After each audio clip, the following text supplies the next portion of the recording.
Nós vamos falar agora sobre a situação das empresas, em particular do setor industrial, as pequenas, microempresas. Estamos em contato com o Joseph Cury, que é presidente do SINP, o Sindicato das Micro e Pequenas Indústrias do Estado de São Paulo. Joseph Cury, boa tarde. Boa tarde, Denise. Prazer estar com você e com os nossos queridos ouvintes da nossa querida Jovem Pan.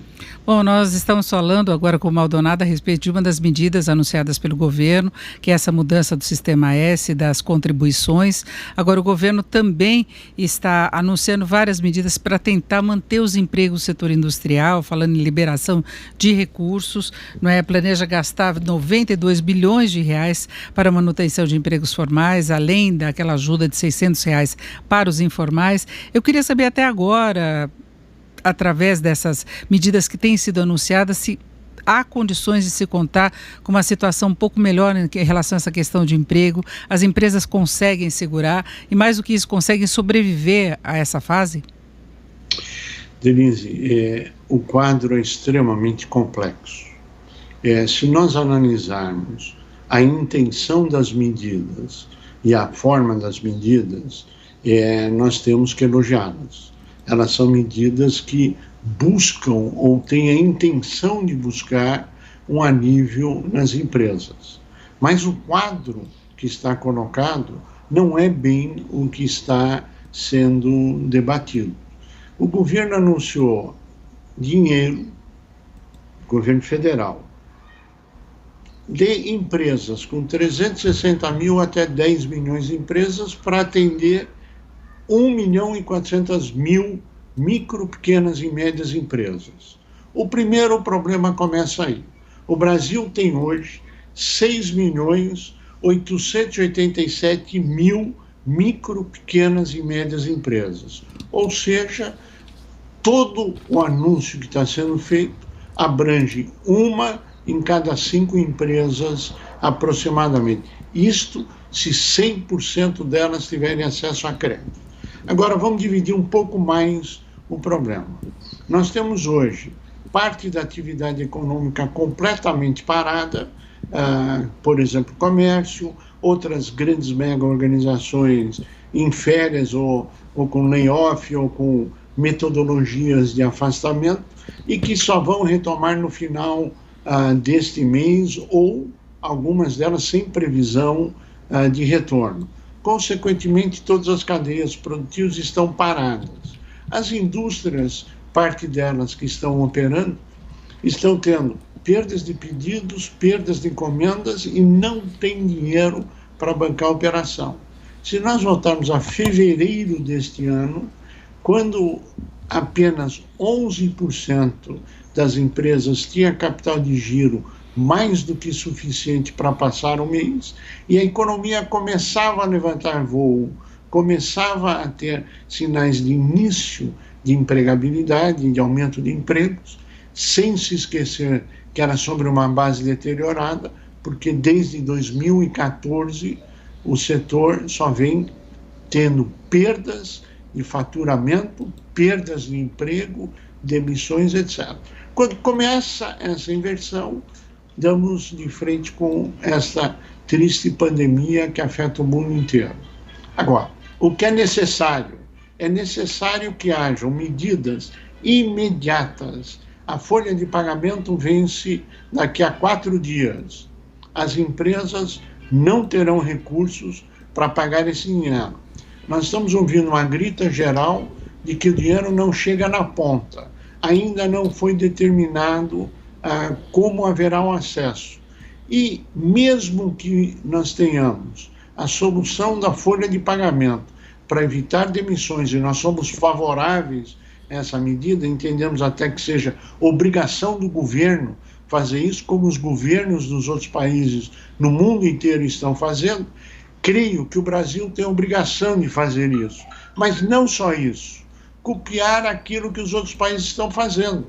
Então nós estamos tendo, no mundo inteiro, começa um movimento que é proibido cortar energia elétrica, que é proibido cortar gás, que é proibido cortar água para todo mundo, que os impostos estão sendo prorrogados, que capital de giro, ou seja, dinheiro novo, está sendo dado a essas empresas para se manterem, porque as obrigações continuam, e prorrogação, por prazos extremamente longos.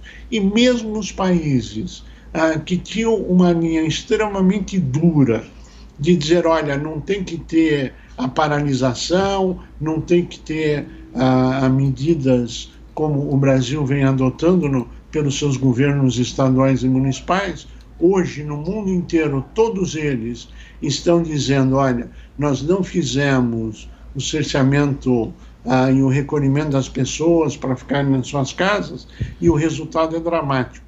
E os países que fizeram, felizmente, estão tendo menos mortes, etc. Agora, acho que o problema econômico é grave, o problema de emprego é grave e é imediato. E não adianta dizer, olha, eu vou dar dinheiro daqui a 3 meses, porque a indagação é quem sobreviverá a esse período e quais serão as consequências dessas paralisações das empresas e se elas terão condição de retomar a produção. Creio que governo municipal, governos estaduais, governo federal estão com a melhor das boas intenções, mas não entendem claramente a realidade da micro e pequena empresa. Agora, Joseph, e eu vou dar um exemplo disso. Desculpe, Denise. Falta detalhar ainda algumas dessas medidas. Você falou dessa questão de dificuldade de acesso ao crédito, mas hoje houve uma coletiva muito rápida, que na verdade não houve resposta de perguntas para os jornalistas, mas falando da possibilidade de uma redução da jornada de trabalho de 20%, 25% a 30%, com o governo cobrindo a diferença desse salário. Nós tivemos antes o governo anunciando que poderia haver interrupção dos contratos e não deu detalhes de como se daria, se o trabalhador ficaria simplesmente sem salário, em troca de manutenção de emprego. Foi uma medida que teve uma repercussão péssima, ele suspendeu e agora não tem detalhamento de como que se daria essa cobertura, se entra seguro-desemprego, se o governo vai efetivamente repassar os 30%, se as empresas vão ter que recorrer a empréstimos, porque tem uma dificuldade também que você colocava, se houver necessidade de acesso ao crédito por restrições do sistema mesmo, né? Você tem absoluta razão, Denise. E só para a gente mostrar como existe uma falta de informação, empresas abaixo de 360 mil de faturamento, que é o que o governo excluiu da sua primeira medida, são 6 milhões de empresas que estão abaixo de 360 mil reais ano de faturamento. E não são os microempreendedores individuais. Então, agora, o que o governo está dizendo? Eu vou dar uma linha para o microempresário individual e ele esquece essa faixa do microempresário propriamente dito. E aí ele considera como média empresa quem fatura 10 milhões, o que também não é a verdade. Então, o quadro está confuso, as medidas demoram, não estão chegando na ponta e as consequências estão acontecendo. Infelizmente, demissões estão ocorrendo, layoffs estão ocorrendo, o medo está na ponta sobre vários aspectos, a paralisação do mercado aí está. Então, nós temos aí um cenário extremamente difícil. E a falta de um esclarecimento claro, a falta de um jogo absolutamente verdadeiro. Dizer, olha, nós ficaremos parados até, segundo cálculos, estatísticas, etc., até, por exemplo, 30 de abril, ou 15 de maio, ou 15 de abril, seja lá o que for, para que as pessoas possam se planejar. Agora, dizer que haverá crédito, dinheiro novo, sem solucionar o problema do passado, não vai haver. E se não houver uma mudança nessa regra do jogo, também não vai acontecer. Agora, o governo, na sua boa vontade de tentar resolver, liberou valores e volumes dos empréstimos compulsórios, o que é ótimo. Agora, será direcionado para o quê? Irá em que direção? Quem terá acesso a esse dinheiro? Porque até hoje esse dinheiro não chegou na ponta.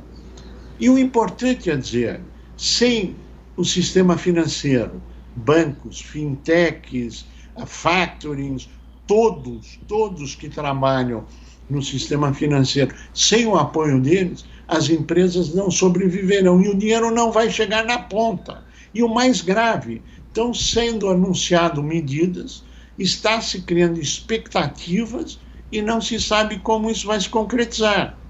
Então, a pergunta é um anúncio pelo anúncio?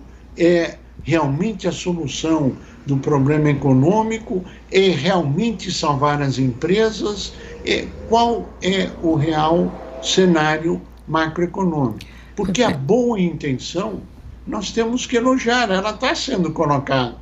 Eu quero salvar 100% das empresas, eu quero salvar 100% dos empregos. Todo mundo quer salvar tudo. Agora, como, quando e de que forma? Perfeito. E se isso não for urgente, se isso não for já, sem se esquecer que tem folha de pagamento já, como é que faz? Enquanto isso, as empresas vão demitindo sem ter esse parâmetro, ficam com medo de segurar. Eu agradeço muito a participação do Joseph Cury, que é presidente do SIMP, o Sindicato das Micro e Pequenas Indústrias do Estado de São Paulo. Joseph Cury, muito obrigado, uma boa tarde. Eu que agradeço, prazer estar com você, Denise, com seus ouvintes e telespectadores. Obrigada.